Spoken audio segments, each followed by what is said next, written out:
Hello, and welcome to Portfolio Matters, weekly markets checklist, week 207, and once again, all change. Before we get into it, Richard will read the disclaimer. Thank you, Keith. Everything discussed during the Portfolio Matters podcast is for informational purposes only and should not be considered as investment advice. Listeners should be aware that we will be discussing securities that we own or have a financial interest in. Please do your own research or consult a professional investment advisor before making any decisions regarding topics mentioned on the show. A full disclaimer can be found at the end. So I hardly need ask you what we have this week, Keith. Yeah, I'm sure everyone knows what's coming up. We closed last week's episode saying that hopefully things would calm down, would get through a few special sections. Well, that's not going to work. Um, Obviously, everything has been upended by the US and Israel attacks on Iran. So, the news. Well, US and Israel have attacked Iran. That's going to be our most focus this week. The Senate in the US has rejected a bill attempting to curb the attacks on Iran, which has effectively handed President Trump carte blanche for now. Oil and gas prices have risen. We'll take you through all that. There's widespread disruption in the energy sector. Elsewhere, OPEC Plus have announced they will start boosting production quotas, not necessarily production, by 206,000 barrels starting in April. Right now, oil transit through the Straits of Hormuz is severely affected, and we think that is taking around 15 million barrels a day out of oil markets. We've got a special section obviously coming up on Iran. Elsewhere, Ukraine launched a drone strike on Russia's second largest oil export facility, setting it ablaze. So the whole oil sector is basically under pressure from many fronts. And Ukraine hit an LNG carrier belonging to Russia's Black Sea fleet with an unmanned surface vessel in the Mediterranean, setting it ablaze and then destroying it in a huge explosion. And Russia has threatened to cut gas supplies to Europe. Gas prices in Europe have gone up by around 80% over the last week since we last reported. Right, turning to the war in the Middle East. So, Richard, chip in if I've missed anything, okay? Um, so, Iran has responded to the attacks by firing drones slash rockets at Israel, Jordan, Cyprus, Qatar, Kuwait, the UAE, Oman, Saudi Arabia, Bahrain, and Iraq. And yesterday, there were unconfirmed attacks. Well, there were attacks on Azerbaijan and Turkey, but Iran has denied responsibility for those. Israel and the US have attacked Iran and Lebanon. Tanker traffic through the Straits of Hormuz has collapsed. There are one or two tankers going through, but in general, um, very little traffic. Iran has threatened to close the Straits of Hormuz. Seven tankers, by my count, have so far been hit by either rockets or drones, but the straits have not yet been mined. Insurance rates have risen 12-fold for insuring tankers to go through the Straits of Hormuz. And I read a very interesting piece saying that Solvency II, which came in after the great financial crisis and requires insurance companies to hold um, sufficient capital to ensure they don't get into financial trouble, may be causing this rapid rise in rates and cancellation of existing insurance, because insurance companies have to be very careful that they don't overexpose themselves, so they're very fast to cancel insurance policies and increase existing rates. Qatar has halted LNG production after an attack on its infrastructure that will mainly affect Asia. And once a liquefaction plant has been closed down, it takes around 2 weeks minimum to get it back up to speed. So there's widespread disruption in LNG markets.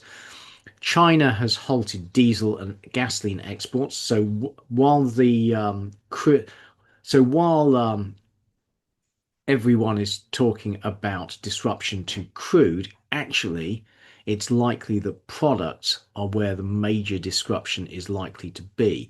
Iraq has shut in production at its main oil field in Rumaila because its storage is now full and it's unable to export. There were reports that Iran has hit the Baku Tbilisi Ceyhan oil pipeline with drones, disrupting oil flows from Iraq to Israel and Europe. Not sure whether they've certainly said they're going to do that. We're not sure whether they've actually done it yet. Three US jets were shot down by a Kuwaiti Hornet in a friendly fire incident. And this war has spread outside the Middle East when an Iranian frigate was sunk in the Indian Ocean by a US submarine. Richard, anything I've missed? Um, Probably, Keith. I mean, you're like a Patriot missile, pretty good, but not infallible. Exactly. So Um, much going on. exactly. Yes, I think. But what you have described there is the manner in which what I suspect Trump thought was going to be a surgical strike Yeah. has morphed into an uncontrollable um, mess, really, isn't it? Yeah. And not something that shows any sign of calming down as yet. Yeah, I know, and the impact is massive. Already is massive, and if the US and Israel don't get control of the situation quickly, it's going to result in severe consequences to the global Yes. economy. But I don't know that the US and Israel can get control quickly unless they stop, and they won't Yeah. stop. No, I agree. And even if they do stop, they've killed the Ayatollah Khamenei. So Iran is run by essentially a bunch of religious fanatics, and you've killed their religious leader. I don't think they're gonna calm down. This is not Venezuela. Completely. I mean, it's. I think. I'm loath to sort of make judgments because there's a lot that I don't understand, but it, it does seem that the collateral effects of this action were simply not thought through. Yeah.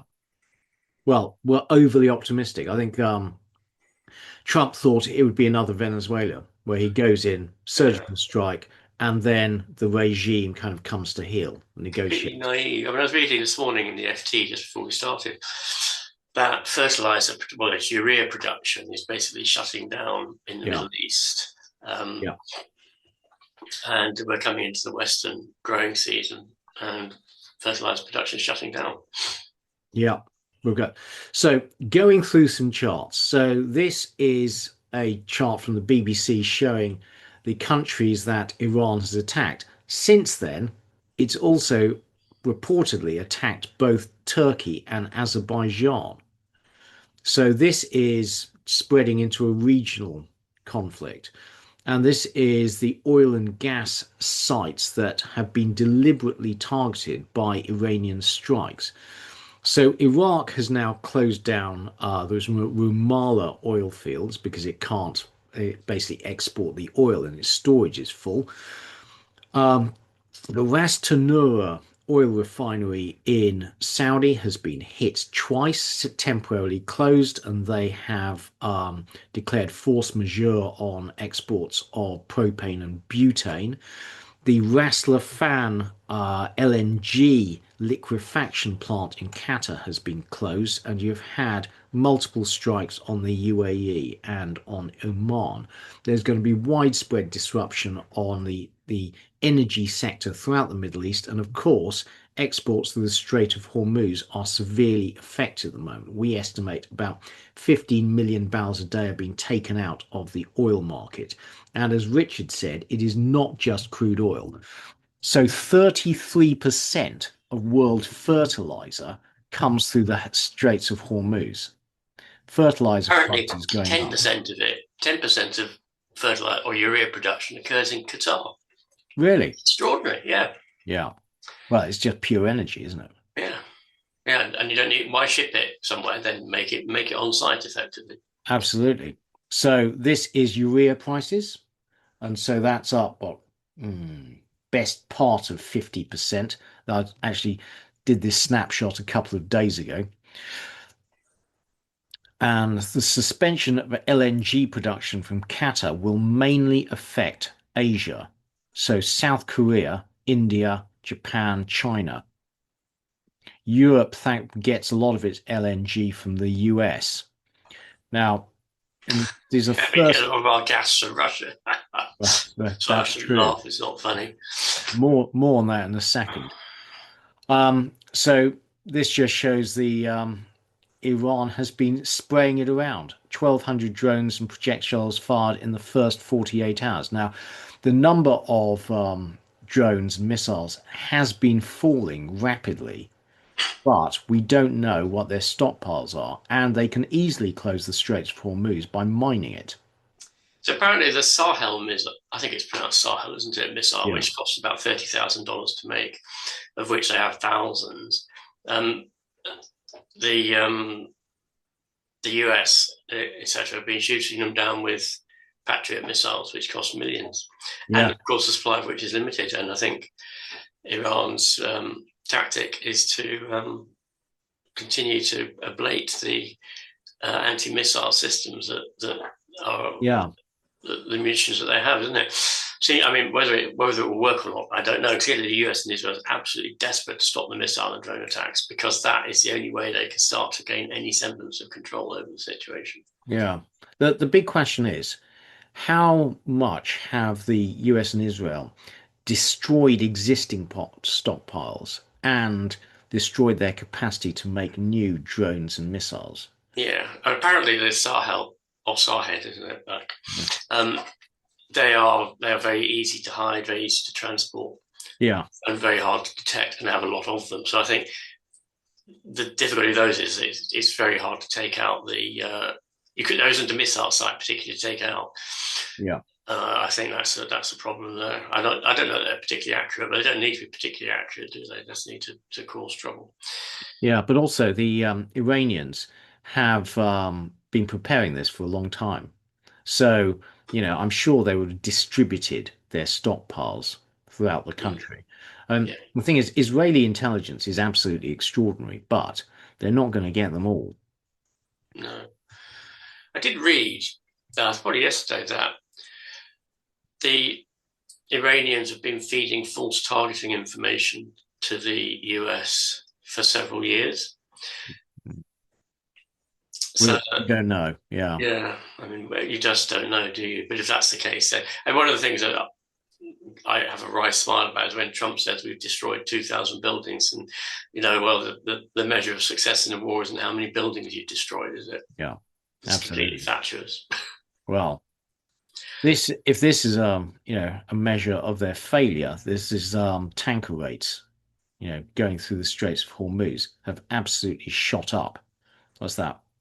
Up sixfold? Actually 12-fold from January. Yeah. And that is now a significant cost. So this is the cost of transporting crude as a percentage of the oil price, up to 20% now to go through the Straits of Hormuz. And gasoline prices in the US are surging. That's not going to help Trump's popularity very much. Well, this is the bizarre thing about it, isn't it, Keith? The concept here, I'm sure, is to liberate Iranian oil. One of the Yeah. reasons is to liberate Iranian oil to put more oil on the market to cover any shortages, so that there isn't a rise in oil prices, inflation is down, the midterm, etc., etc. But okay, there's a few months to go; it could all settle down. But currently, the effect is entirely the opposite one of that he wanted, which is a Yeah, rapid rise in oil prices and actually a massive destabilization of the global oil market. absolutely. There is more coming up on jet fuel, but jet fuel and refined products are a problem. And so this is European jet fuel prices. If you are flying anywhere, you may well get a fuel surcharge. This is transit through the Straits of Hormuz, which has collapsed and remains collapsed as of yesterday. There's one tanker was going through. I The say rest, there's nothing there, Keith, but you're right. There is one. And what's that blob up at the top? um, so these presumably are Iranian tankers, Mm, and not doing anything, just sitting. Hmm. Yeah. just sitting there. Now, Saudi can export 5 million barrels a day via the East-West pipeline, and it has started doing so. But again, that can be attacked. Now, most Middle Eastern oil flows to the Far East, China, India, South Korea, Japan. So they will be primarily affected by the closing of the Straits of Hormuz. Although, of course, they will then turn to the wider world market to try and buy oil. So Well, everyone's oil price goes up. yeah, I think what will happen, this is crystal ball gazing. I think what will happen is that China uh, and the Eastern markets will simply refuse to do anything with Russian sanctions and will simply Yeah. start taking Russian oil at whatever the market price is. And they'll say to the US, well, what are you going to do about it? Because the US is totally tight. So, I mean, Trump has True. undoubtedly overplayed his hand here. Um, And but, that's a uh, very good point, Richard. if there's all this surplus capacity in Russia, China's not going to just sit back and let it be let it be stifled, which reopens effectively Russia. And Yes, clearly, Putin sees that he's got a bit of a stranglehold on Europe now, doesn't he, with gas prices, which we'll talk about later, yeah, I'm sure. absolutely. But it's just such a mess. So this is the pipelines that go from Azerbaijan to the Black Sea. Now, Ukraine has attacked this in recent days, or to the Med. We'd rather Ukraine didn't, wouldn't we? Really? Yes, we would rather, frankly. Um, but and Iran has attacked this in recent days. So, oil flows are being disrupted. And the longer this goes on, the more the existing storage gets filled up and oil fields then start to shut down in the Middle East. Iraq has already closed the Rumaila oil field. And frankly, the disruption to global markets will take you through all the data as usual, has been remarkably small so far. The longer this goes on, the more the markets are going to have to start pricing in prolonged disruption to the global economy. Yeah, I mean, inflationary depression, here we come if this doesn't get resolved fairly quickly. Precisely. And we'll take you through bond markets. Bond markets are saying that you can't borrow more to stimulate your economies. Um, But what about Ed? but the good news, Richard, is that presumably everyone else's energy prices will start to catch up with ours. So we might not have the highest energy prices in the known world. I hadn't thought of that Hurrah. case. Yeah. Always looking for some There- good news, There's mate. always a silver lining, isn't there? Yeah, exactly. So Richard was talking about the Iranian Shahed drones. This is them. Very simple technology. Well, the US have made their own kamikaze drones, which are direct copies of the Iranian ones. And these only cost 35K each compared to 2 million for a Tomahawk missile. So there you go. They've used them for the first time. You know, Fantastic. Iranian technology taking over the world. Who'd have thunk it? Well, apparently they're very good at cyber attacks, aren't they? Are they? Oh, Yeah. God. One of the issues that the US has got is the degree. I think it's the quantity of cyber attacks taking place on them from that are emanating from Iran. Right. Now, meanwhile, Ukraine is also attacking energy infrastructure, Russian energy infrastructure. So the photo on the left was taken 150 nautical miles away from where a Ukrainian maritime drone hit this LNG carrier in the Med, causing it to subsequently explode in an absolutely enormous fireball. Um, so Ukraine basically is taking its war with Russia all around the world, where it can attack Russian energy assets. Putin has threatened to halt Russian gas supplies to Europe. He stated that the Iran war has opened other markets for its gas, which is Richard's point, and that Europe has plans to impose a total ban on Russian pipeline gas imports by late 2027 and ban Russian LNG contracts from April this year. In which case, he's saying, why not just shut off now? And frankly, he has a point, doesn't he? 13% of Europe's gas comes from Russia. So he's It's only got 13. leverage. It's only 13% because we're able currently to get the rest of it elsewhere, Keith, which Yeah. is which is becoming more and more questionable. Yeah. Good point. We need Ed Miliband to talk more. Well, talk into a wind turbine near him. Right. So winners from the war. Richard, please chip in. So maritime insurance companies, question mark. Yeah, I don't know because if they have to pay out, Yeah, well, that's a good point. But insurance rates have gone up 12-fold, question mark. Defense companies, yeah, oil companies with assets outside the Middle East, those with assets inside the Middle East are unable to take advantage of the higher oil price because they can't yeah, get the oil out. yeah. Natural gas companies with assets outside the Middle East, oil service companies. So, But also chemicals, yes, good point. yeah, so, Chemicals. and fertilizer. Yes, very good point to both of those, chemicals and fertilizer.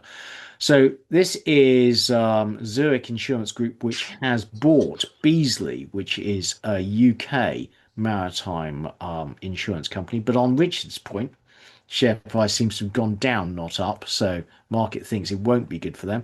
BAE Systems, share price up a bit since the start of the war, but not much. Chemring, which makes explosives. UK listed companies, your share price has hardly moved. Lockheed Martin, again, share price has hardly moved. Prolonged war could actually, is that priced in? It obviously has Looks had a like it's prolonged been before. priced in, Yeah. doesn't it? Yeah. Yeah. Aero Environment makes military drones, apparently. Share price actually not responded at all. Palantir, obviously it's on a 50 times earnings, it's 50 times revenue. So, Yeah. it's all whatever, everything's already in the price, but shares have only gone up a bit. Serica Energy has gas from the North Sea, and its share price has done very well. Enquest, similar, highly geared. Tullow Oil has assets offshore Ghana, UK listed, highly indebted. So that doesn't look much, that share price rise, but it's almost trebled since in 6 months. Yeah. So last Friday, after Portfolio Matters, there were increasing hints that the US was going to attack. So I sold some gilts and bought energy, and frankly, that hasn't really worked. I've Um, noticed the same thing, Keith. That my oil company shares haven't really moved in the way you'd expect them to, and I think what might be happening is that people believe the oil price is spiking up and then it's going to go back down pretty quickly. I agree. No long-term price change. They may be right. I mean, if the US and Israel get control of this, they may be right. But Yeah. every day they don't have control of it, the situation Yes. becomes dramatically less tractable, I think. Yeah. Um, so actually this week, the World Energy Sector ETF is net down, which is, what I would not have expected. Now losers from the war. Oil and gas companies with assets in the Middle East, their oil fields may have been shut down for security reasons, or their export pipelines have been shut, so they can't get the oil out. Airlines are the big loser. Disruption, so they have to pay out for disruption and they have to pay higher oil prices. Cruise lines, travel disruption and higher oil prices. Travel agents the same. Miners, the longer this goes on, the more the world economy is disrupted and they have to pay higher oil prices and they're big users of energy. Surprisingly, UK house builders, because mortgage lenders has hiked rates as bond yields have risen. So demand for UK houses, well, house builders have fallen sharply. Above all, international law. International law is dead. Now, whatever you think about that morally, international law always required somebody to enforce it. And actually, that really meant the US. And frankly, the US has lost interest in international law. So, as far as I can see, everyone talks about international law, but it was always a construct of the US being willing to enforce it. And now, lots of countries are complaining about it, saying they won't get involved because of international law. Well, as far as I can see, international law doesn't exist anymore. I was quite struck by Keir Starmer. I mean, I'm not going to make a political point, but I am going to say he's a lawyer, and his main response was this is against international law. And he is a man who is incredibly rules based. Yeah. And that basis, as you point out here, Keith, is disappearing. And I'm not suggesting that we should start acting outside the sort of norms of international behaviour, but you can no longer expect everybody, other nations, to do what you think they're going to do from the rule book. And we have, as a country, we have to adapt to that accordingly. Well, the thing is, in the UK in particular, I mean, we like to think, politicians like to think they're in control. And, sticking to international law gives them the kind of illusion that the governments of the world are in control of the situation. I mean, one of the frustrations of living in the UK is that we pass lots of laws, but don't enforce any of them. So, burglary rates, or, what's the clear up rate for burglary? You know, and so whenever there's a new scandal, we pass new laws, but, we don't enforce anything. And I think that's the, common to international law as well. Having these laws in place gives when you pass them, everyone like slaps each other on the back and says, haven't we done a wonderful job? But the reality is nobody enforces these laws. So what's the point? Yeah, completely. So this is Gulf Keystone Petroleum, which has assets in Iraqi Kurdistan. Shares have fallen very sharply after it has shut those oil fields on security grounds. Genel Energy, similar. Energian has gas fields in the Mediterranean. It was ordered to shut those gas fields by the Israeli government on security grounds, so its shares have fallen. Gulf Marine Services rents self-propelled, self-elevating support vessels in the Middle East. It's had to evacuate some of them. EasyJet shares have fallen very sharply. Now, it's high growth. It's been growing very strongly over the last few years, but I bought some yesterday, actually. That may be premature, but I think at some stage this goes away. Are you hoping for the free sandwich benefit that they give their shareholders, Keith? Oh, do they? Oh, right. I'll have to register for that. Wizz Air. Now, Wizz Air shares, these are down a lot, actually. They're down about a third in the past month.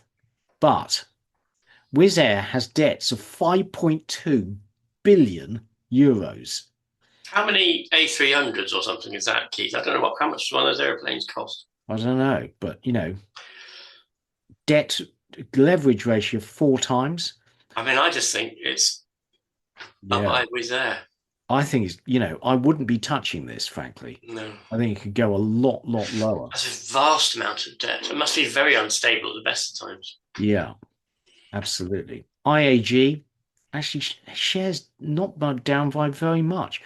The market is I think the market is incredibly complacent. currently. American Airlines not down, not that much. Ryanair, up 45% over the last year. Now let's talk about aviation fuel. Thank you to Ali Baroid on our Discord for putting me onto this, but aviation fuel is going to be a problem because aviation fuel is very difficult to store because you need to keep it in very secure and clean conditions. Any water contamination means that when jets get up to their cruising altitude at Freezes. 30,000 feet, yeah, water freezes and then that blocks the fuel system. So aviation fuel must be stored in very tightly sealed containers to prevent water contamination. Also need to prevent oxygen getting into it because that can degrade the fuel, and so you need to keep it over nitrogen. And you need to keep the whole fuel system over nitrogen, and that includes flushing out the fuel system of your jets when you refuel it. Any water contamination can lead to microbial growth, which will form a microbial sludge that can block fuel lines. In 2020, an Airbus A321 experienced a dual fuel engine failure due to an excess of fungicide that they used to stop microbial contamination. And as an aside, I was listening to the We Have Ways of Making You Talk podcast the other week, talking about the British attack on the Bismarck and during World War II. And they had trouble with lots of the swordfish aircraft and they couldn't work out what was going on. And that turned out to be fungal contamination of the aviation fuel, blocking all the fuel pipes. Also, obviously, it's very volatile and flammable, so it must be kept under nitrogen. So, bottom line is, storing aviation fuel is difficult and expensive, and stocks are low. Airlines will be one of the sectors that is most affected by disruptions to oil refineries and the global energy system. So this is kerosene prices in Singapore doubled. The US, frankly, is a relative winner out of this because they've got so much energy. So, kerosene prices in the Gulf Coast, West Coast of America are only up 50%. They haven't doubled. This is Carnival shares, which so cruise liners hit, but not too badly. Again, nobody is expecting. The markets are not pricing in prolonged disruption. Royal Caribbean, the same. TUI, travel agent, shares down, but not hugely. So moving on, what is the end game in Iran? How is this going to end? When it's going to end? So we think regime change is highly unlikely because the regime are basically high armed religious fanatics who also control the economy and therefore benefit from it. The populace, a big chunk of them want regime change, but they're unarmed, and the regime have got machine guns and very happy to slaughter vast numbers of the population. There seems little probability that street protests alone will result in regime change. History shows that civil wars are won by the faction most able and willing to use violence, and that is definitely the existing regime. So the US and Israeli attacks they've taken out the leadership and then anyone that the US can negotiate with, as far as I can see. So the US is currently in talks with the Kurds who they're hoping to persuade to join the attacks. You weaken the central government, that leads to what? Chaos. Richard, what are your thoughts? Chaos. I mean, I just don't understand. I don't think there is a. I don't actually think there's a predictable end game here. Never mind a US plan for what the end. I mean, there might have been a plan, but it was more based on hope than reality. I mean, it's. I don't know, Keith. I don't think anyone knows. I think Yeah. it is a totally chaotic situation. I I'm pretty convinced that the US won't put land forces in. Uh, Mm. I think however wrong it goes, they won't put land forces in. I mean, the danger is that it ends up being like Libya or Syria or Afghanistan or Yeah. Iraq, as it was for many years. I suspect that's going to be the outcome. It'll just become another failed state. Right. Uh, A I, failed state with much more munitions and yeah, potential stranglehold over the global energy system through the Straits of Hormuz. yeah, So I think this could last, and you're then looking at prolonged disruption to the global energy system. well, I mean, you're yes, I mean, basically, as you point out in that map earlier, you have to then pipeline it to the across to the other. Which country is that on the other side? Saudi, well, Saudi, if you Saudi. Yes, Saudi has to pipe. It has to start pipelining. If you want to get it out of Iraq, you have to either pipeline it under the Persian Gulf, which is like know, virtually impossible to do, or bring it around the top um, through Turkey, I suppose, mm, into the Mediterranean. I mean, yeah, but that's years, isn't it?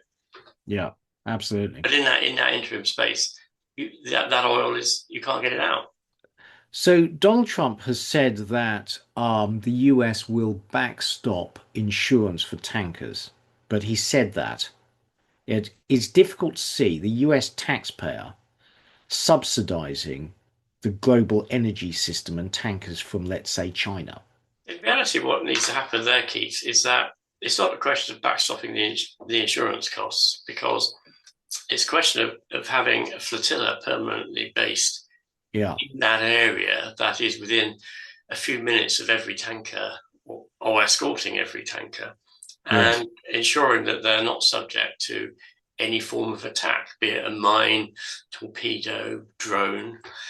Well, the US is also talking about sending warships to escort tankers through the straits, but obviously they can't do that at the moment because all those warships are involved in attacking Iran. Also, those Shahed drones, they're small. If they're traveling, 2 meters above the sea, I suspect they're incredibly difficult to spot. And so, if Iran decides to try and just send a few a day on the Straits of Hormuz trying to attack a tanker, I think those are probably going to be very difficult to detect and hit. Plus, Uh, I, mining the straits. I agree. I think I think securing the straits can be done with a large naval force, large sophisticated naval force. It's a huge drain.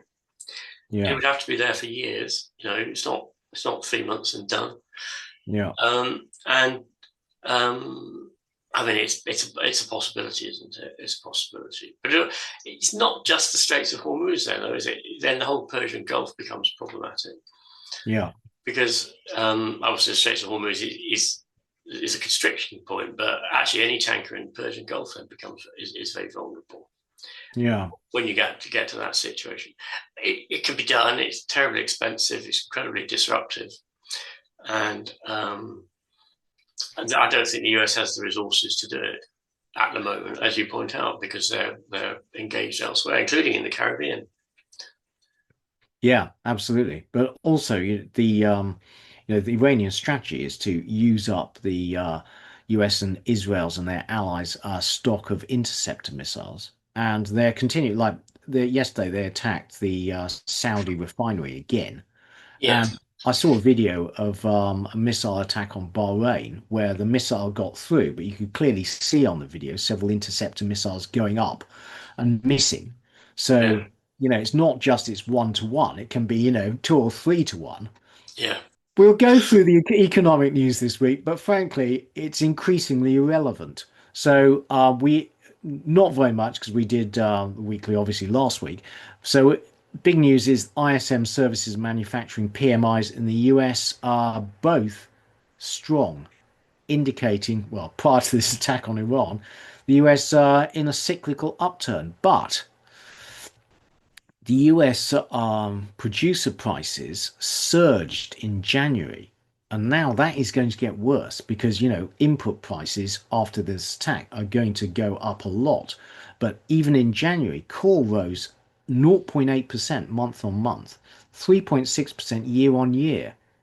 So, I put out our recycling this morning, and I was looking at the contents of the recycling bin, and I was thinking, virtually all of this is created via oil, yeah, um, and there is so much wastage. absolutely. Yeah. And if the oil price actually does spike and stay up, to 100, 150, whatever, all of this sort of stuff is going to have to change.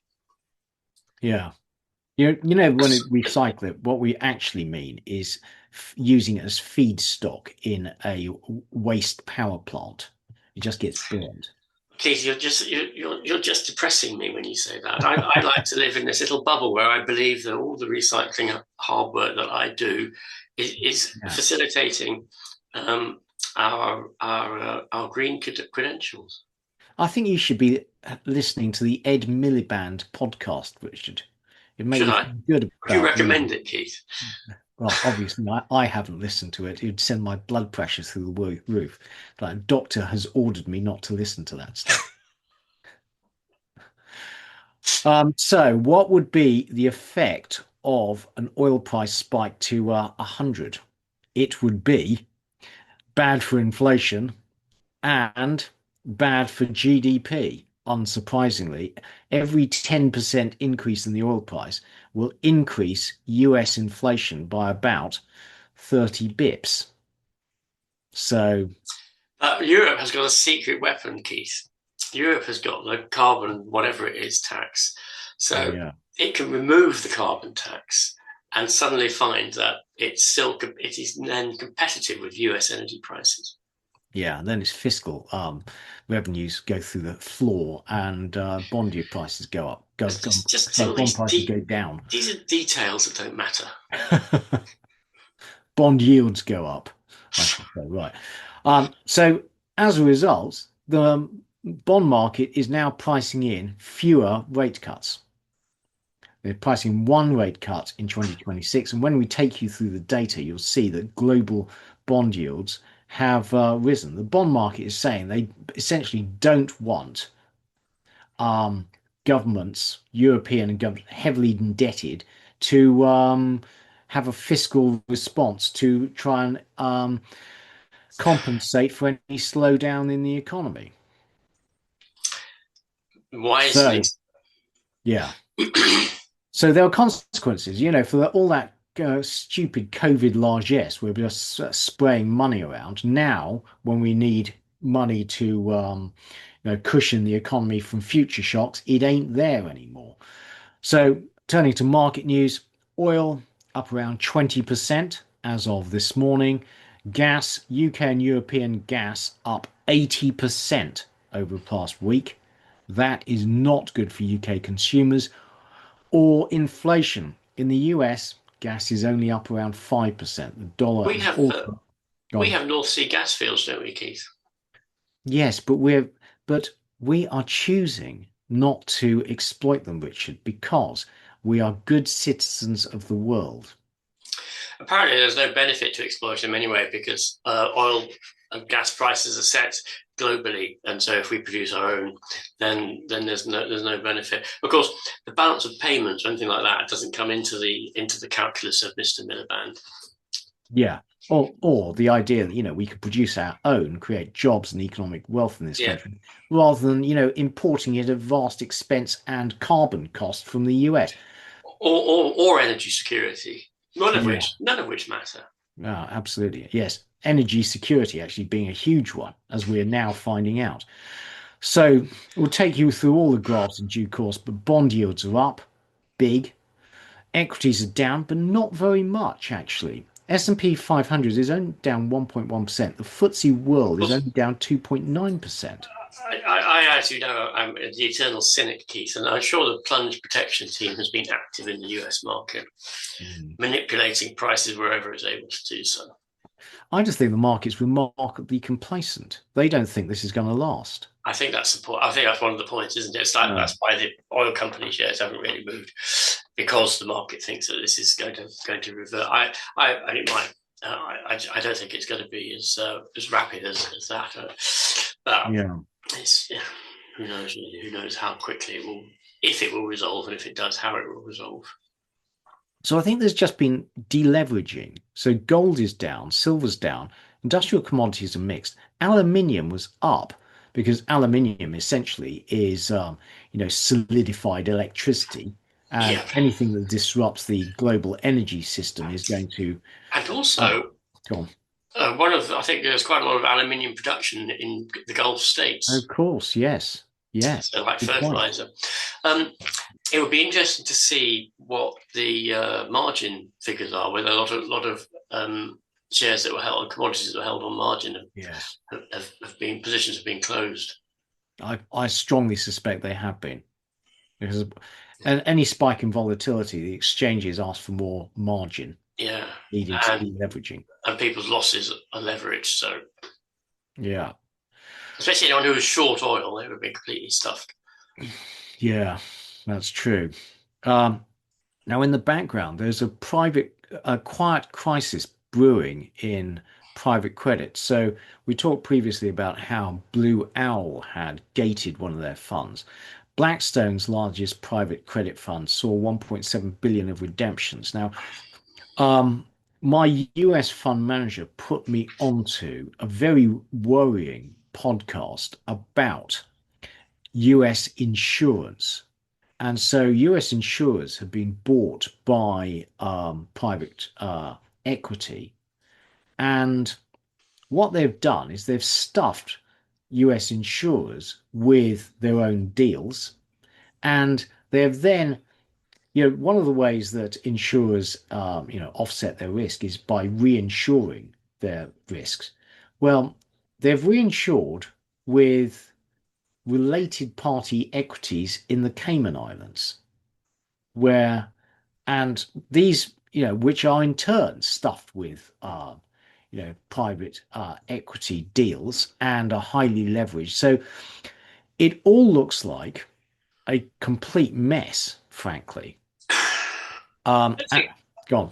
I was just going to say, Keith, that's really interesting and very depressing. But also, Blackstone's largest private credit fund sees 1.7 billion of redemptions. I mean, where are the funds coming from for these redemptions? Because you can't just sell private credit on a sixpence, Yeah, especially at the moment. So that, presumably they're going to have to start gating pretty soon because yeah, the low hanging redemption fruit must have been plucked.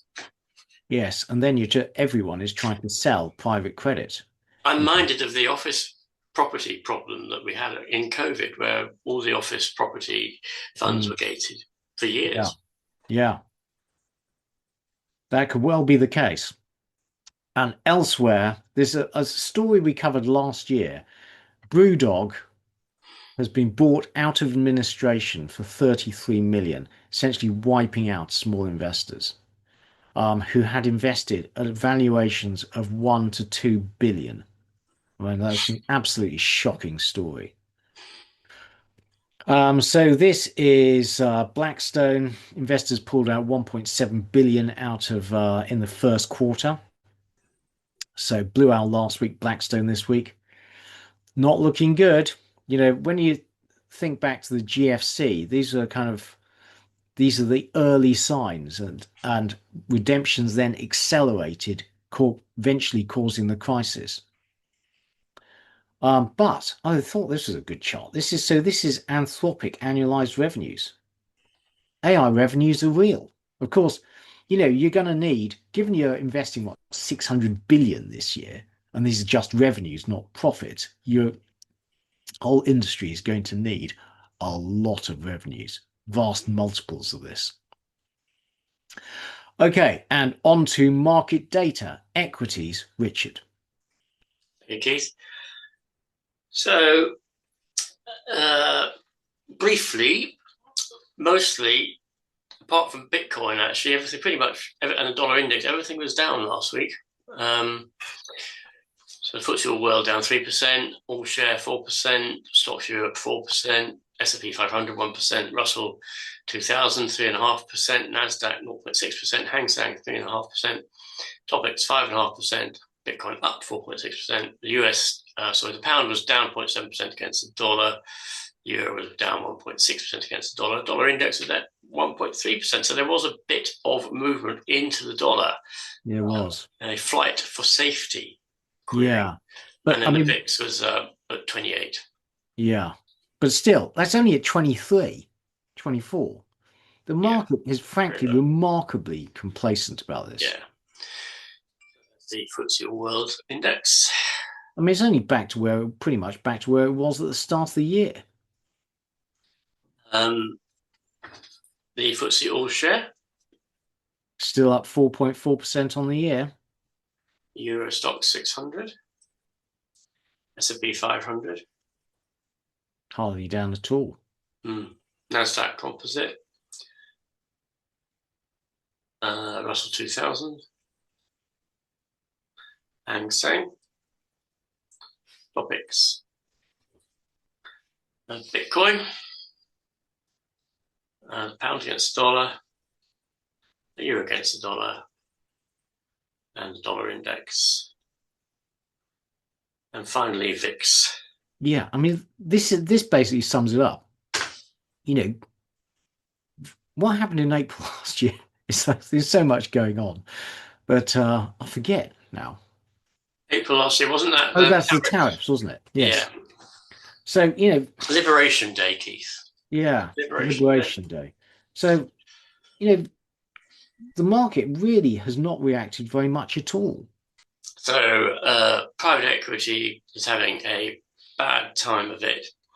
And these are the drawdowns from some of the bigger managers. So Carlyle's drawdown 25%, Apollo 40%, Blackstone 43%, and Ares Management 43%, KKR 46%, Blue Owl 60%. Yeah, I see. The more I read about, listening to that podcast on insurers in the US, I just think higher interest rates have really destroyed the private equity game. And I wonder how much, they've been desperately trying to keep up their returns. And I wonder at some stage whether, the shenanigans they've done in, let's say, the insurers are now going to come back and haunt them. And I think this could be a harbinger, the Blue Owl and investors realizing that actually they've hollowed out all of the companies and investments they've made. And the first people to get out are going to be the ones who get their money back. It's quite interesting, isn't it? So a few years ago, we were saying it's remarkable that the rapid rise in interest rates, and it was rapid, wasn't it? They doubled very easily, and more than doubled, was having so little effect on the real economy. Yeah. But actually, you wonder whether it's a delayed thing, because of all these fixed rates and so forth, whether it's actually been delayed 5 or 6 years. And we are now beginning to see the impact that it's going to have. And it's not going to look pretty. No, I agree. What I took away from that podcast was the private equity had reacted to this increase in interest rates by essentially furious backseat financial manipulation. Yeah, it makes you wonder if you look at the 10-year return of these. I wonder how many years of profits they've written off. If you see what I mean. Yeah. What have they gone back to in the sense of when were they last at the levels they're currently at? Well, the thing is, Richard, the executives get paid out on the profits. They don't have to give the money back. No, they don't do that. And effectively, this is what's going to happen if it all falls apart, is that the profits will have been privatized as it's gone through, and the losses will be socialized again. Because governments, and this is probably not unique to the US, it's probably happening in the UK as well, governments are going to have to bail out the insurance companies. Yeah. We have it again. And it's all a consequence of vast quantities of debt and the Mm. irresponsibility of governments to allow so much debt to accrue in the economies. Yeah. What are equities going to do in Trump's second year? Um, so, first year in office under Trump, too, they've done well in comparison. Are they going to continue to do well? We don't History would know. suggest a pause and then re-acceleration, but Mm, who knows? I don't think history is a very good guide to anything at the moment. no, I don't think so. This is a Goldman's AI-proof software basket. Obviously, Goldman is led by these companies because they're not going to be impacted by AI, and the market has Mm. bought them. I'm reading more and more about people who I think are knowledgeable and I would respect, who basically say that AI isn't I at all. It's artificial data processing, yes, but it's not intelligent and it has no intelligence. And it's not going to be, it can't do what the some people, the proponents of it, actually say it can do. Yeah. But at the same time, I mean, its capabilities are growing, Richard. But They I think are. within its category, it will become more capable, but it's not going to be general intelligence. No, I think that's the point. I think it's a good point, Keith. Within its category, but Yeah. its category is relatively narrow. So last week we were talking about how Block cut 40% of its workforce to replace it with AI. Well, the market liked that. Its shares rose 22%. But it So, would do, wouldn't it? Because it would increase its profitability. But yeah. I wonder actually how sustainable it is. Whether AI can actually do the job they want it to do. Well, we don't know whether it's just an excuse. There may be, want to cut these people for financial reasons and I know. using AI as an Let's excuse. blame AI because Block's not making any money. I can't But remember what Block does. Is it a payment processor? I mean, it owns Square and other payment processors, yes. But this will encourage other companies do the same because their share price goes through the roof. But also, when we were talking last week about that piece on the Citrin research piece Oh, that beat the yes. market about ghost GDP. Well, here you're laying people off, and that will undermine consumer spending if this continues. I mean, it's the extent to which it is compensated by higher profits, leading to higher dividends for and buybacks for investors. Consensus earnings estimates are continuing to rise. I mean, all of this is pre-attack, isn't it? I guess. Yeah. So we'll have to see what happens to consensus estimates now. Well, market currently obviously thinks not much is going to happen. And dollar weakness should feed through to um, Yes. Yeah. emerging market earnings. I did this before the dollar strengthened, I obviously. know. Yes. Although, yeah, Yeah. Eurostox earnings growth is currently zero, Yeah. even though European equities have rallied. I mean, there's been this, I think, somewhat mistaken, although people have done quite well out of it, trade of moving out of the US market and into the European market on the basis that Europe's undervalued. I'm not sure that Europe is particularly undervalued. Yeah. Yeah. No, the rally has been astonishing. Okay, on to commodities. Thank you, Richard. So energy, unsurprisingly, really strong week. So oil up 20%, European gas up 80%, coal up 14%. Uranium was the only commodity which didn't join in. It was down slightly on the week. Industrial metals mixed, actually. Aluminium up 4.4%, copper down 2.8%, lithium was also down. Precious metals were weak. So looking at energy first, Brent up 20%, up 40% on the year. Wasn't expecting that. WTI up 23% on the week, 40% on the year. So, the whole oil glut narrative with which we started the year has been replaced by oil scarcity narrative on the back of the attacks on Iran. Dutch natural gas futures up 60% on the week, up 80% year to date. UK natural gas futures up 70% on the week, up 80% on the year. Can US I natural gas futures only up a bit. Go on. Can I just interrupt, Keith? Sorry. Just looked. I've just read this. US grants Russia license to sell oil to India while Strait of Hormuz is blocked. Yeah. So you're spot on, Richard. Coal, so US natural gas futures are down 20% on the year. Coal up 14% last week, 26% on the year. Uranium not joining in, down 2.2% on the week, only up 6% on the year. So this is And Brent, WTI, like a rocket. This will have economic consequences on inflation, etc. presumably, on this subject, that Trump has also told Zelensky to stop bombing Russian oil facilities. Yes, well, I don't think he's happy about that, frankly. No. So we haven't got global oil inventory numbers for, well, for February yet. These disruption will only actually show up in March numbers. We'll have to wait several months for that. Now, in January, global oil inventories only rose by 15 million barrels. Now, we think every day this continues, you're losing about 15 million barrels from global supplies. So when we get the March numbers, they are going to show a big drawdown in inventories. But in the week to the 27th of February, i.e., before the attack on Iran, US oil inventories rose by around 3 million barrels. US crude production continued to fall, down 6,000 barrels a day on the week, down 130,000 barrels since the start of the year, and the rig count continued to fall.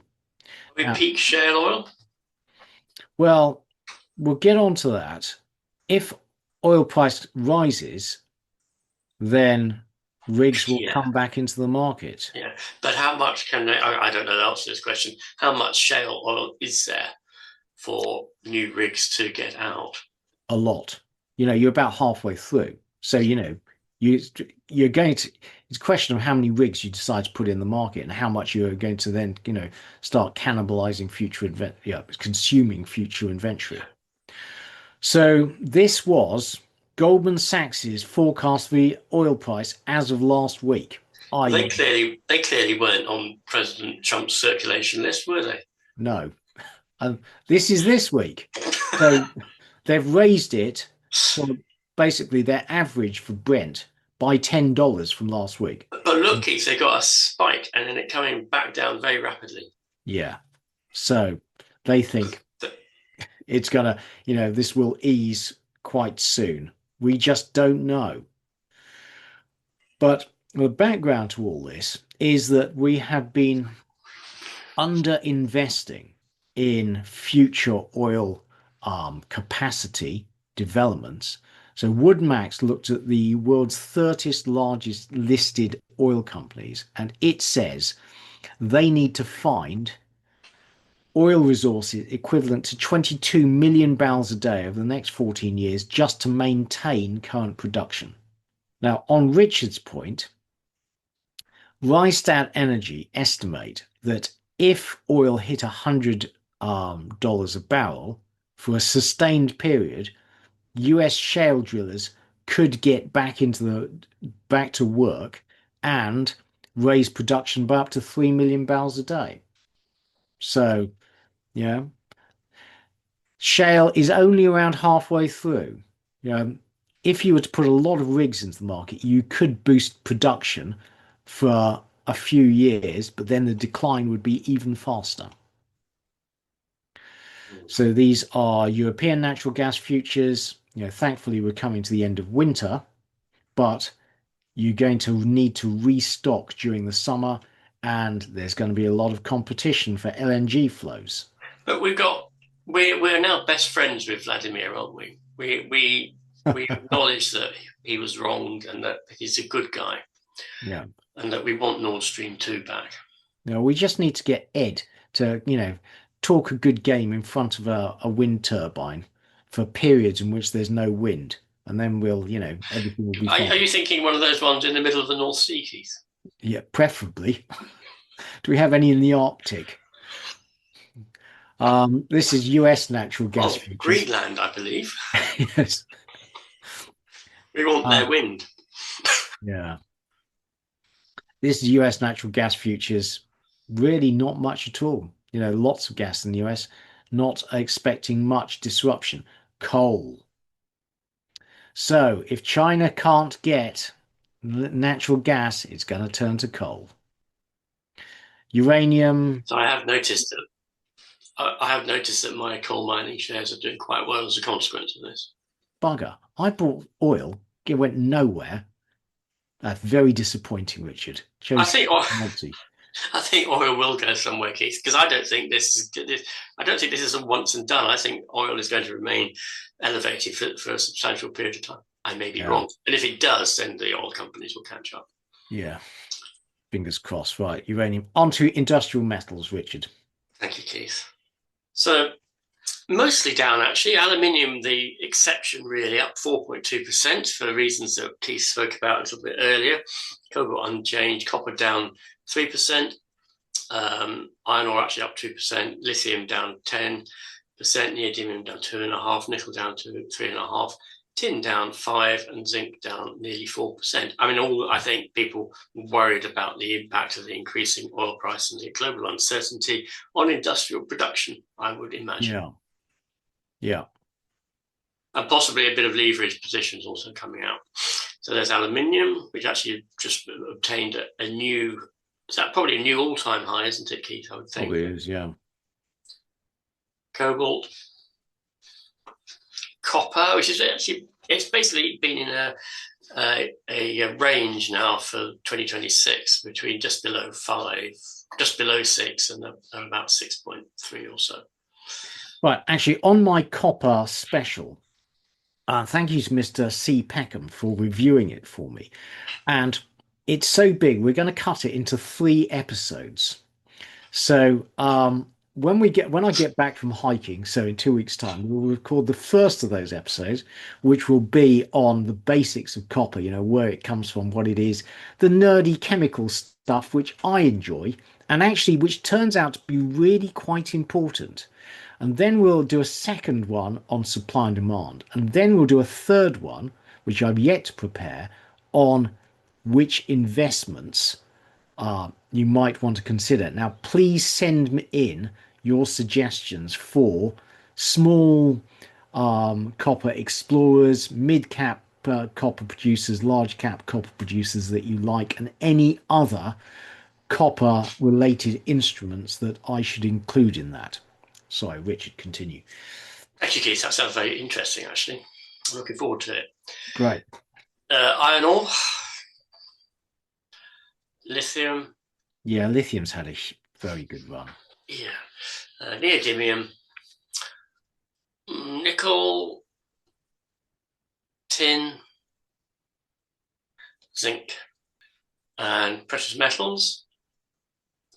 So, as Keith said, not a great week for precious metals. They reacted in the opposite direction to what you would have expected, I think, on the basis of global uncertainty. I think, personally, it's a bit of a flash in the pan, and they'll continue their upward trend. I'm sitting on my hands doing nothing. But notwithstanding all of that, gold was down 1.3% on the week, silver down nearly 7% on the week, platinum 5.5%, rhodium 4.2%, and palladium down 6.1%. Yeah. So there's gold. That still very much looks like a bull market intact and on trend. I think so.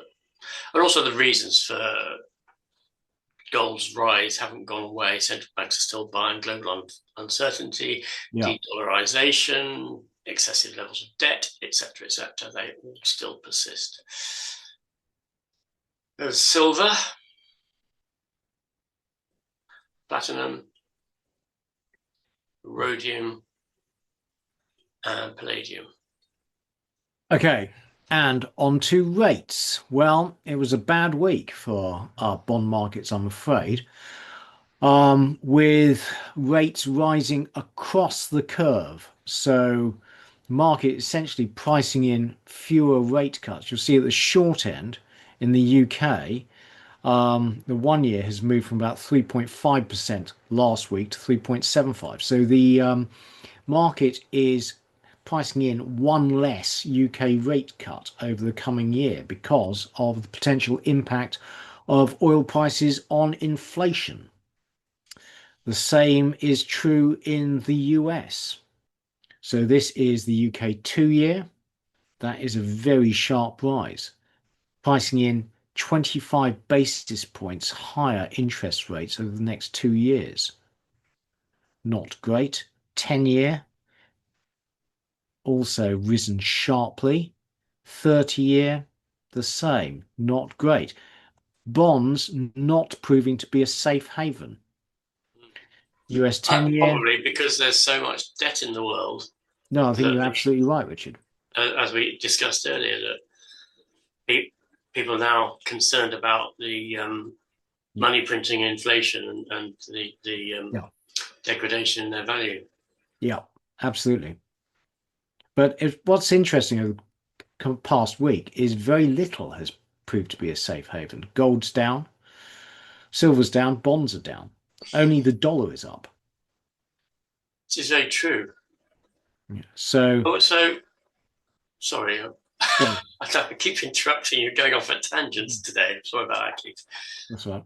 But what do we? I mean, there has to be a safe haven, doesn't there? In some senses, what do we think is going to benefit, if that is the right word, ultimately from the current circumstances?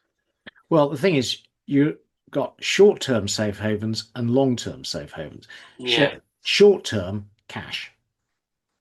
Essentially, that is the only thing that's done well. Yes. Yeah. Now, medium-term hard assets, essentially, is what we're saying. So Yeah. it's commodities, gold, precious metals. So effectively, medium term, it hasn't changed, but short term, it's Yeah. get out of these, Yeah. get out of things, sit in cash, and wait, see what happens. Yeah. Essentially, there's been risk off deleveraging. Yeah. We think, and what it's shown to me is that there was some lots of paper gold around, and people have had to deleverage. I think that's right, isn't it? It's there's speculative positions Mm. which have really broken down, and then there's long term positions such as mine, which it's made no difference to. Yeah. Remember during the GFC, gold price actually fell by 30% because Yeah. people had to sell their safe havens to Yeah. fund their disastrous investments elsewhere. I know. I always remember you saying that before, Keith, and the same thing happened with COVID, didn't it? Mm. So, if this gets worse, gold could fall Yeah. before it rises again. Yeah. The moron premium is rising again. This is a German 10 year. Bond yields up everywhere. France particularly badly affected because its fiscal position is disastrous. Italy, Greece, Japan, not too bad. I'm surprised at this, frankly, because Japan imports almost all its energy. Yeah. Okay, now on to current investment themes, and pretty much unchanged from last week, except for I've got rid of energy abundance and I have replaced it with disruption from the war in Iran. So we have pretty much covered this, but to go through it once again. So the main effect is going to be reduced supply of oil products, and LNG. So the winners are going to be energy companies outside the Middle East, defense companies. Who else did we say, Richard? All uh, fertilizers, Fertilizers, yes. chemicals. Fertilizers and petrochemical companies. Yeah. Losers, energy consumers of all kinds, consumers, economies. The longer this goes on, the bigger the disruption. But in particular, airlines. We've seen, I will show you in due course, that UK house builders have actually had a terrible time because UK mortgage companies have started to raise their mortgage rates. Yeah. Banks, anything exposed to the economy and prolonged economic disruption and to rising bond yields, travel companies, etc. Oh, you missed out carbon capture companies. Yeah. I think that's those are mythical anyway, Richard. I saw one. It had a unicorn type thing on its front. And on to this week's economic data. Quick summary: UK stagflation turning to stagnation, turning to stagflation again. Actually, if this continues, EU stagnation but no recession. US doing just fine, and actually looks like we're getting to a cyclical upturn despite a soft labour market. China has reduced its target growth to 4.5% for the coming year, but that's still pretty weird. Still kill for that in this country. On to the UK, Richard. Thank you, Keith.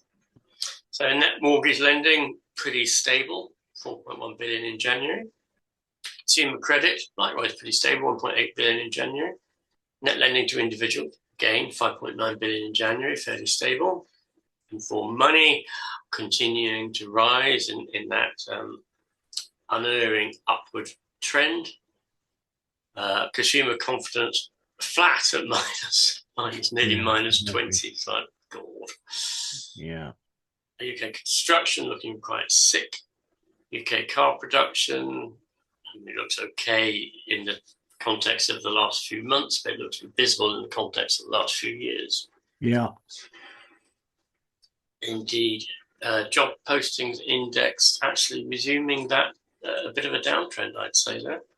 Yeah, but the slope of the downtrend has flat, it's not as steep as it was. So No. what this appears to be showing is the labour market remains weak and weakening, but the pace at which it's weakening is Well, yeah, I would just say, Keith, that it's sort of pretty much flattened out for quite a few months, and now it's started to fall again. And I yeah, hope it's not a harbinger of more significant drops. yeah, But I do think Rachel Reeves has truly messed up with her attacks on business taxation and so forth, and employment taxes. yes. And I Yeah, suspect the worst is yet to come.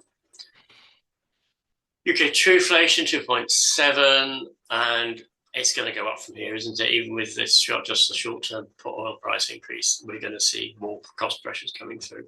yeah. Gas is a big thing. So 16%, 1 in 7 of Britons not in work or education. So Richard, that is 16. There's percent of 16 to 24-year-olds not in work. Yeah, 1 in 7 is 16%. All right, is it? Well, actually, it's Okay. 14%. I'm sorry. Okay. 14% of young Britons not in work and education, 16 to 24-year-olds. This is just dreadful. Yeah. It's a total disgrace. Yeah. It's like raising the minimum wage to two-thirds of the median.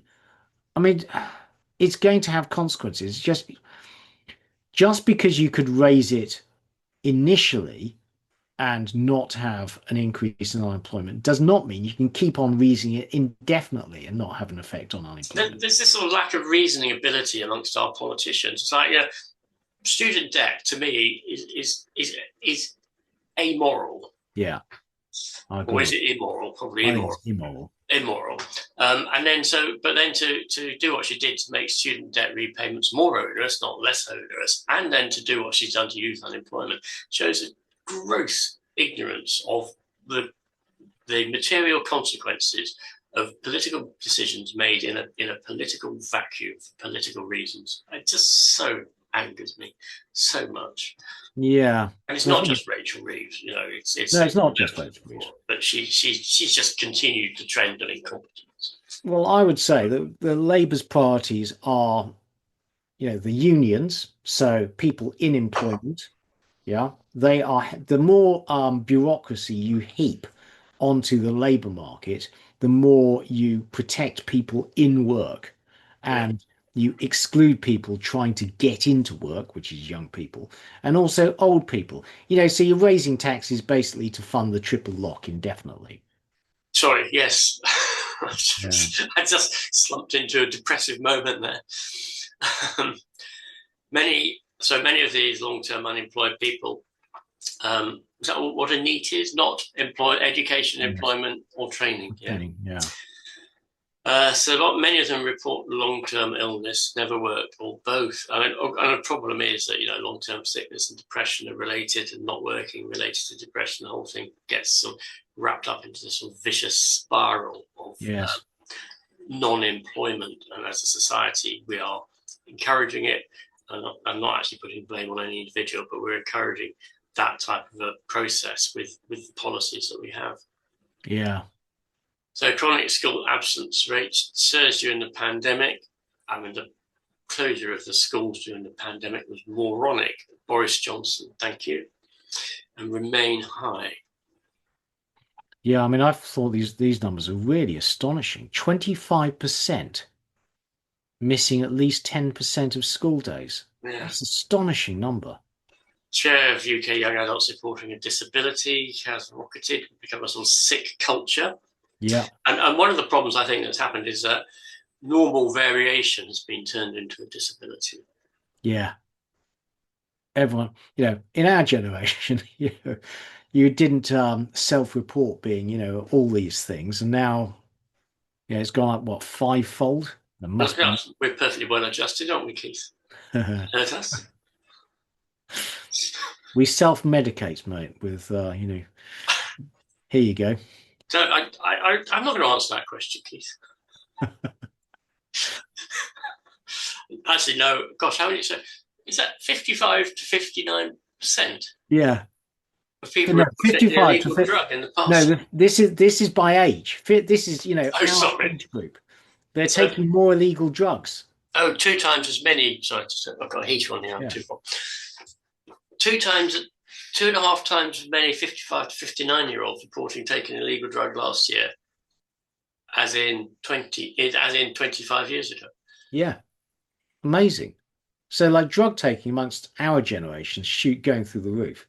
Is that because basically our generation is moving? We were 30 in 2000, and our generation was taking more illegal drugs then. That is a very good point. No, that's a really good, interesting point, actually. Yeah, it's a generational thing, because yeah, look what happens to 16 to 19-year-olds. I know. They're all like depressed and self-harming. Perhaps, I think they should take some MDMA, cheer themselves up. It's like having a fag around the bike. Yeah, exactly. I must watch Breaking Bad again. I'm now going to get sued by the government or some kind, For, you can always cut it out, Keith. Yeah. We can edit this bit out. Yeah. What's that smoke in the background? Yeah, that's me trying to, seeing my energy bill. It's like yes. having a spliff. Well, anyway. That's interesting. Young people getting worse at test scores with the decline beginning with the advent of social media and mobile phones. I mean, I personally have the view probably that social media for under 16-year-olds should be banned. I certainly think we should try it for 5 years to see or maybe 10 years to see what the effect of it is. Yeah. I also think poking Mark Zuckerberg in the eye, or metaphorically speaking, is not a bad thing to do. Yeah, I just don't think we can do it. Everyone would just say they're 65. Well, Australia is doing it. Okay. Well, I'll be very interested to see how they get on, frankly. And there's our summary. So if you need cheering up, don't look at the UK economy. Yes. Right. On to the EU. So we had flash inflation numbers for February, and they were pretty shockingly bad, actually. So February, month on month, CPI was 0.7%, way above expectation. And inflation, I mean, it's still, less than 2%, less below target, but again, rose more than expected to 1.9%, core 2.4%. So what that means is that inflation, excluding energy prices, remains above the 2% target. And if energy prices now start to rise, inflation in the Eurozone is going to start heading well away from target. Not good. Producer price inflation, though, again, not good in February, but below zero. So that is good news. The unemployment rate, astonishing, keeps on falling to new lows, 6.1%. Retail sales disappointing in January, fell well below expectations. Construction PMIs still terrible. Indeed, job postings looks like it's flattening. France still falling. So EU summary. Well, bottom line, stagnation, low inflation, low growth. Let's see how a fragile European economy is impacted by rising energy prices in the coming weeks. On to It's the good. US, Richard. Thank you, Keith. US PPI month on month in January 0.5%, which is good. PPI year on year 3%, pretty good too. Core PPI 0.8%, and month on month, and year on year 3.6%. So still doing US economy firing on all cylinders. Yeah, input prices rising though. US non-farm productivity quarter on quarter 2.8% in quarter four, which is Very good. pretty good. Yeah, absolutely. We'd kill for this. Ours We is would. minus 0.6. Yeah, and labour costs quarter on quarter annualized 2.8%. Bit on the Which is high fine. side. Yeah. Yeah, given the productivity increases. Yeah. Construction spending 0.3% up in December. Employment change 63,000. That looks pretty healthy. No sign Yeah. of Jack Dorsey's redundancies there. A challenge of job cuts 40. I mean, it's low, isn't it? It's basically low level for the last 3 years. No real signs of an acceleration in unemployment. No, ISM manufacturing 52.4, looking good. Services 56, looking very, very strong. That looks really good, actually. That Yeah. looks like a cyclical upturn in the US that has been building over the course of the last 6 months. Yep. And initial jobless claims looking fine, 213. Continuing jobless claims actually looking fine. Yeah, Indeed, jobs postings starting to move upwards, it is. contrary to all the fear mongering by the AI protagonists. So link up job postings falling, but job Well, actually, it seems to have stabilized. We yeah, can change that I headline. would say so. Yeah, Yeah, and anyway, Dallas Fed weekly economic GDP 2.5%. solid. Atlanta Fed 3%. That's for quarter one. New York Fed nowcast 2.4%. St. Louis Fed nowcast 2.4%. So solid. Yeah. Yeah. Trueflation 0.96. Small business hiring continues to fall, so there's a bit of contradiction there. And so the bottom line is the US economy is doing fine. Right. So what also happened this week, which we failed to talk about, is that we had the UK spring statement, which thankfully not much happened. No new measures were announced. So quickly, let's go through the OBR's latest assessment of the UK's economic and fiscal outlook.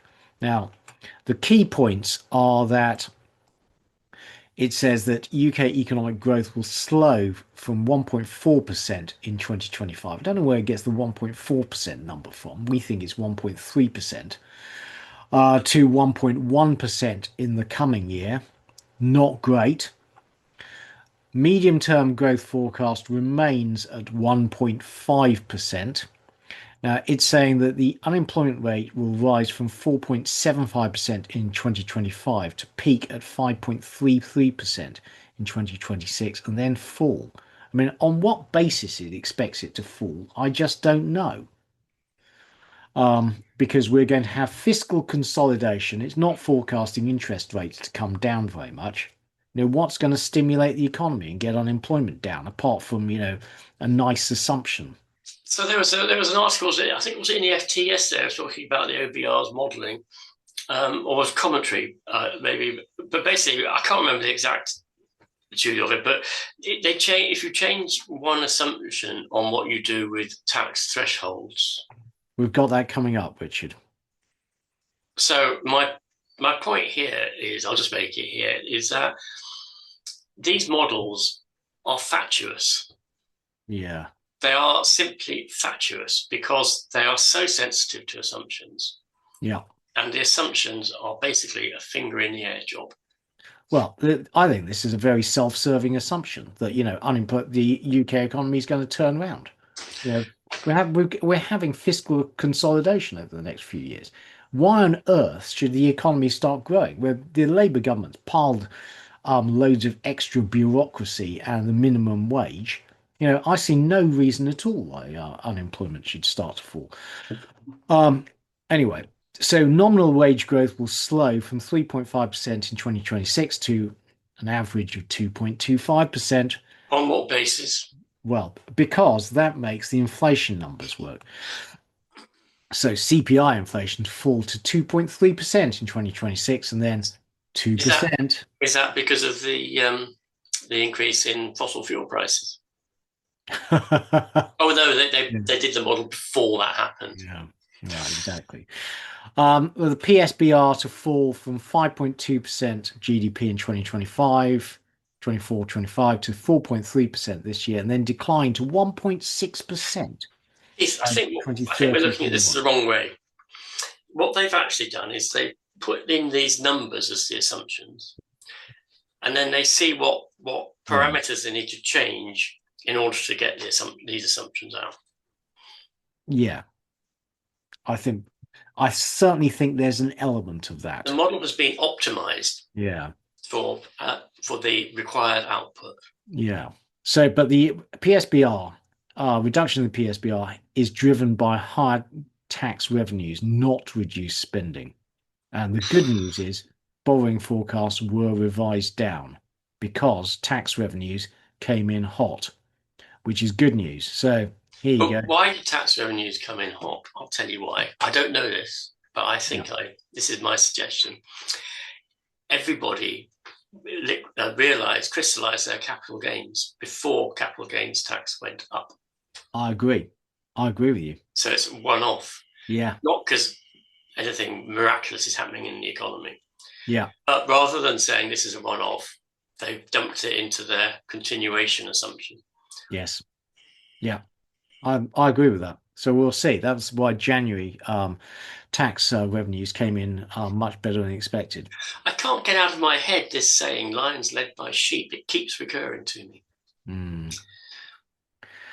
Mm. So this is their growth forecast. Not much change from November, but look, you know, you have to think that there's a structural break in UK GDP growth from the GFC onwards. And as we've discussed before, we think that's due to the Basel II capital requirements, which have reduced bank lending to small businesses. Yeah. So falling gilt yields means that the OBR is forecasting marginally lower net borrowing for the remaining years of this government. Obviously, that's partially reversed this week. That's not going to happen, is it? It's like Yeah, it's cloud cuckoo land. Alice in Wonderland. There was a book, wasn't there, written by C.S. Lewis? no, that's Lewis Carroll, mate. Sorry. That's the thing of the Lion, the Witch, and the Wardrobe. But anyway, Yes. Anyway. the OBR thinks that the government is going to be successfully shearing us more efficiently. Talking of sheep, that's us. Public sector debt is forecast to stabilize below 100% of GDP, although the share with the public will rise because of QT, and that will tend to keep bond yields higher for longer. And the OBR forecasts that UK GDP will return to an average of 1.5%. I mean, frankly, there's just since the pandemic, there's no evidence that UK growth is basically above zero. It's just a piece of fiction, Keith. Yeah. What we should do, however, is we should every 6 months we should review this forecast Yeah. in the light of what's actually happened. Well, given our productivity is terrible, we've been relying on GDP growth, immigration for GDP growth, basically, Yeah. and we've just cut immigration. So, let's But see. also, and all that's done is it's increased gross GDP, but GDP per capita hasn't changed, or it's fallen, I forget which. Yeah. And we've become a low skilled, um, we have become a more low skilled economy as a consequence of it. It's like, the whole thing is just completely bonkers. Well, in part because there's a lot of high productivity, energy related jobs. That anything which requires energy, those jobs have disappeared. Inflation forecasts have come down marginally since November. Well, that's going to change. And the unemployment rate, I mean, this mystifies me. I just don't see any reason why the OBR should be forecasting inflation to go, sorry, unemployment to come down. It's because they need to employ more forecasters, Keith. It's Yeah. very straightforward. And again, they're forecasting recovery in house building. Well, you know, interest rates, mortgage rates are structurally higher. And we've seen, well, we talked about last week how this year there's a forecast target for build 88,000 homes in London. We've built six. So, It's not just any old change in direction, is it? It's a sharp, rapid increase with a beginning point in like May. It's like it's nonsense. well, actually, let's see. When you say that we'll go through this every 6 months and see how these forecasts change, this is number one. I think this is going to get nowhere near this. It's just a piece of drivel, the whole thing. Right. Really irritating. So, and how much does this cost us as taxpayers? How much does it cost to produce this Right. nonsense? Okay. Well, moving on. Well, I think this forecast will probably turn out to be true, Richard, in that taxes keep on rising substantially. Look at this, going from like 34.5% of GDP to 30. That is a big fiscal increase in the tax take over the next 5 years. But And but they've combined that with an improvement in the economy, which simply yeah, is totally contradictory. absolutely. Public expenditure, meanwhile, you know, stays broadly the same. Yeah, right. But yeah, well, welfare spending keeps on increasing. Yeah. But the OBR thinks the government is on target to meet its fiscal rules, with the UK running a primary surplus from 28-29. Well, let's see. But of course, that is all dependent on the UK, returning to growth of 1.5%. Yeah. So OBI is forecasting fiscal consolidation of 2.7% over the next 4 years, i.e., 0.7% per annum. Now, how you get to 1.5% GDP growth when you're having 0.7% of fiscal consolidation, I just do not know. But the No, I PSB don't has either. been revised Especially when you've down. got no productivity. Yeah, Especially when exactly. you have no productivity improvement. Yeah. Need to get a load of immigrants in, I think, on below the minimum. Maybe they're forecasting an increase in the black market.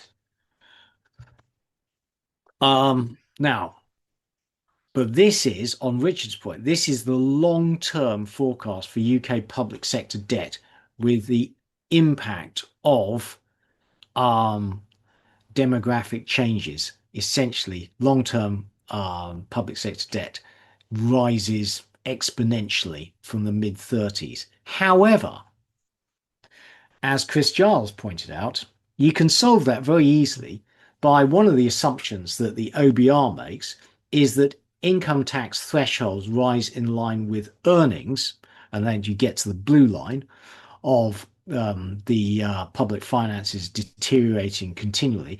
If you change that to tax thresholds rising in line with prices, you get the pink line. So basically, this is under control. It's a piece Government, of fiction. yeah, It's just extraordinary. I mean, it's like, and what frustrates me actually, it's not doing this sort of model is incredibly difficult. Yeah. But it's the fact that it's given any credence as being having any sense of realism whatsoever. Well, yeah, the bond markets need it. Bond markets have to believe. But the good news is no new policy statements. Hurrah! No new taxes announced in the spring statement. So, summary. Good news, no new tax measures. OBR forecast inflation will fall faster than expected. That was prior to the attack on Iran, obviously. And tax revenues have exceeded expectations since the budget. As Richard says, that could well be a one-off. Bad Yeah. news is, I just think the OBR growth forecast look way too optimistic. I see no reason for them to think that unemployment will start falling and construction activity will start to rise. And fundamentally, something needs to change in the UK economy, doesn't it, for this sort of thing to work? And the fundamental thing that needs to change is our productivity needs to improve. Yes, And there's exactly. nothing in the works to improve UK productivity. And until that happens, this economy is dead in the water. And they just don't see that this improving productivity is not straightforward, but Yeah. it is a simple solution, an intellectually simple solution. So I read a piece on why UK productivity was so bad, basically pointing out that productivity was so bad because we ration all the key inputs. Energy. We've got like we've basically got loads of North Sea oil. We choose not to exploit it. So we have some of the highest energy prices in the developed world, if not Yeah. the highest. And then what we do exploit, we tax extortionately. Definitely, absolutely. Then what about land? We have huge restrictions on any development. Capital, with Basel III rules mean that we basically restrict capital to the small businesses. Yeah. And then finally, people, we pile taxes and stick a minimum wage. So, all the key inputs to the economy are restricted or very expensive, and we expect productivity to rise. Great. And we have a burgeoning public sector Yeah. And bureaucracy. and Okay. massive bureaucracy that only Actually, ever increases. now we actually that's another thing we could be world beating at, Richard, is bureaucracy. I think we are, Keith, aren't we? I Yeah. mean, Well, maybe the that's French good news. got us, they got their heads in front, but Yeah. Well, there we go. World beating bureaucracy. Okay, and final segment this week, because we've covered a lot. Just quickly wanted to talk about the war in Ukraine because it has been going on now for 4 years, amazingly. And Ukraine has survived amazingly well, given half-hearted European and particularly US support. So the amount of territory occupied by Russia actually peaked in the first month of the war. And since 2023, the amount of land seized by Russia has increased only 1.5%. So what of Ukrainian landmass, that is. So it's barely grown. But Russian casualties are absolutely astonishing. 1.2 million as of the start of the year. And I've seen loads of videos basically showing just essentially frontal assaults by Russian infantry getting wiped out by the Ukrainians. The Russians continue their sort of World War One, World War Two approach to war, where just a mass they use a flesh, not steel approach, whereas the Europeans and the Ukrainians use steel, not flesh. And amazingly, in recent weeks, Ukraine has actually been regaining territory. So, last couple of weeks, is that a blip or the start of a reversal in the Ukrainian fortunes? it's So, it is extraordinary how they have managed to yeah, hold their own against Russia under really, really difficult circumstances. And you have to take your hat off to them completely. Obviously, they've had a lot of support. But the other thing that's quite extraordinary is if the Russian army had been in any fit state, the war would have lasted 5 days, Yeah. and they would have achieved their objective. Yeah.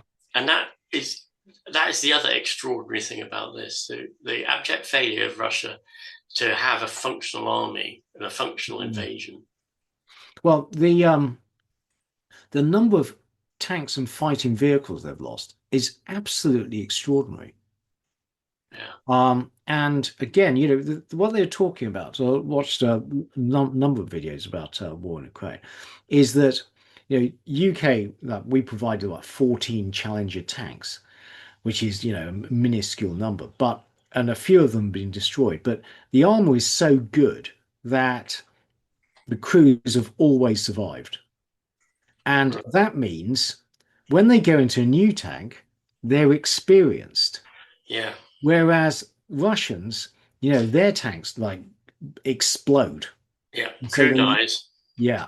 So you never get an experienced Russian military. And the same goes for, their infantry. They just get wiped out. You Yeah. just send in these raw recruits. So this is a summary from the Institute for the Summary of War. The Russian military command continues to operate in an alternative reality, setting wildly unrealistic deadlines that do not match Russia's actual battlefield capabilities. Russia has failed to achieve the objectives of its winter 2025-26 long-range missile and drone campaign against Ukrainian energy and civilian infrastructure, and insider reports continue to indicate the Kremlin is expecting the war to continue until at least September 2026. So So, go on. I'll tell you. So what happens if it all goes terribly wrong with Iran? What happens when Trump decides to sue for peace with Putin so that the West can start using Russian oil and gas again? Well, you see that Zelensky has offered to provide the US with its cheap drone interceptors in Yeah. exchange for Patriot missiles. You know, Yes. suddenly Ukraine has some bargaining chips. Yeah. They are the world leaders in in military drone technology. Absolutely. I continue to have prepared a lot of segments which we don't have time for. At some stage, the world will calm down and I'll be able to do them. But again, we're running out of time this week because of the war in Iran. So, finally, some good news. And this is good news. It appears that China's CO2 emissions have peaked. They've been flat or falling now for 21 months as China, has been investing enormously in its renewables. But also, could this be the Chinese economy slowing? We know the demographics are now working against China and it is losing population every year. And that means its construction sector has been contracting, and that is a big emitter. How's it doing with its implementation of its nuclear strategy? And how many nuclear reactors are coming online at the moment? I wonder. Loads. Yeah, it's got a massive building component for nuclear. Yeah. So are they actually coming online now? Are I'm they? not sure. Are they? Yeah, That's my question. Are they contributing to this, or was that a future reduction that we'll I be think seeing? that's in the future, Richard. But Yeah. you'll notice that the reduction in emissions, building materials, metallurgy, really, power industry, that's a big one, Isn't it? and lots of solar. Look at the increase in power generation, Yeah. solar Massive. and wind, Yeah. really astonishing. And they've been investing hugely in battery energy storage to enable all this renewables to provide extended power. That is all very good news, but a lot of this story is actually about a slowing Chinese construction sector. Yeah. Top left. Okay, so concluding comments. Well, it's chaos. I don't think anyone knows how this is going to end. And if this chaos continues, the longer this continues, the more the energy supply system is disrupted, and the more that will feed through into economic disruption. Now, finally, I want to talk about UK house builders because it turns out they've been badly hit by rising bond yields and war uncertainty. I mean, fallen off a cliff, actually. So, Yeah. if this is a big if the OBR is right and UK construction turns round, then perhaps an opportunity is developing. When I go through all these, they've fallen quite a long way. Vistry, which previously we were talking about as being an opportunity, where I'm glad I gave up on it, frankly, because it hasn't been. So anyway, something to keep an eye on. Okay, so reminder, the next one will be in 2 weeks' time because I'm away hiking next week.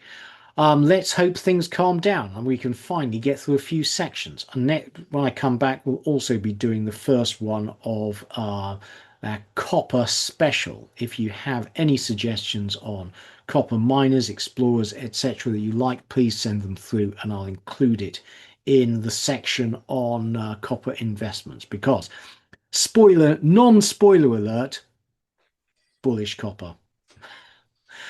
In the meantime, it's thank you for watching. Please can you press like and subscribe to the channel, and it's goodbye from Richard Wheaton. And it's goodbye from Keith Jordan. Goodbye. Goodbye. Full disclaimer. The material and information contained in this podcast is for information and entertainment purposes only and should not be relied upon for making a business, legal or any other decision. We may own or have a financial interest in any securities mentioned. Listeners should conduct their own research or consult a professional investment advisor before making any decisions regarding topics mentioned on the show. Whilst we endeavour to ensure that the information presented on the show is correct, we make no representations or warranties of any kind, express or implied, with respect to the podcast and website or to any information, products, services or related graphics discussed or presented in the podcast or website. Any reliance you place on such material is strictly at your own risk. You are solely responsible for the investment decisions you make. We will not be responsible for any errors or omissions in the podcast or website, including in articles or postings, for hyperlinks embedded in messages, or for any results obtained from the use of such information. Nor will we be liable for any loss or damage, including consequential damages, if any, caused by a reader's reliance on any information provided by the podcast or website. Please do not listen to the podcast if you do not accept self-responsibility for your actions.